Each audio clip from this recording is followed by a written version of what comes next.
আজ মধ্যরাতে শেষ হচ্ছে দ্বিতীয় ধাপের ১৫৭টি উপজেলা পরিষদের নির্বাচনী প্রচার।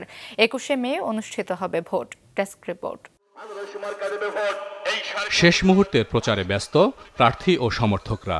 ক্লান্তিহীনভাবে ভোটের মাঠ চষে বেড়াচ্ছেন তারা। ভোটারদের মন জয়ে দিচ্ছেন নানান প্রতিশ্রুতি। শোডাউন, লিফলেট বিতরণ, পোস্টারিং, মাইকিং সহ ভোটারদের দ্বারে দ্বারে ভোট প্রার্থনা করছেন। কর্মী বাহিনী নিয়ে নিজেদের অবস্থান জানান দিতেও নেই কমতি।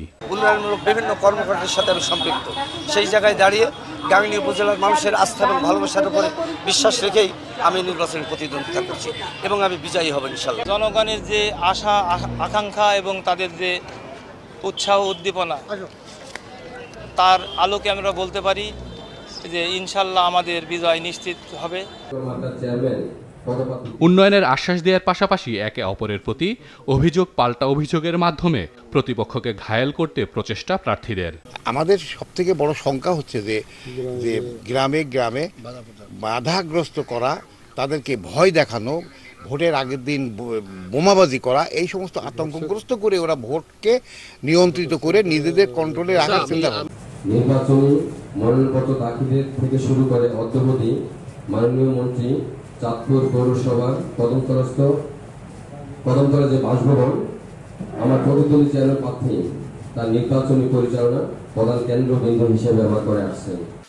এলাকার উন্নয়নে যে প্রার্থী কাজ করবে তাকেই নির্বাচিত করতে চান ভোটাররা।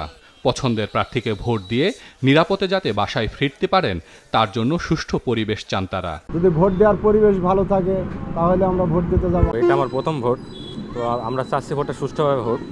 আর অবশ্যই আমাদের ইয়ং জেনারেশনের জন্য যারা কাজ করবে তাকে অবশ্যই ভোটটা দেব।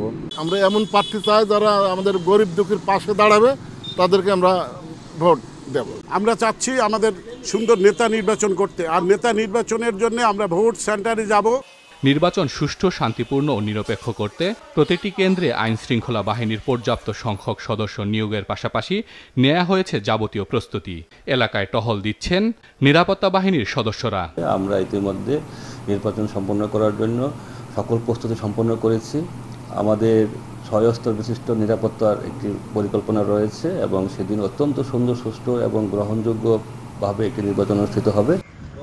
নির্বাচনী এলাকায় আজ রাত 12টা থেকে আগামী 22শে মে রাত 12টা পর্যন্ত মোটরসাইকেল চলাচলে নিষেধাজ্ঞা জারি করেছে নির্বাচন কমিশন। কেন্দ্রীয় নির্দেশনা অমান্য করে প্রথম ধাপে সংসদ সদস্য মন্ত্রীদের 16 জন স্বজন প্রার্থী হয়েছিলেন।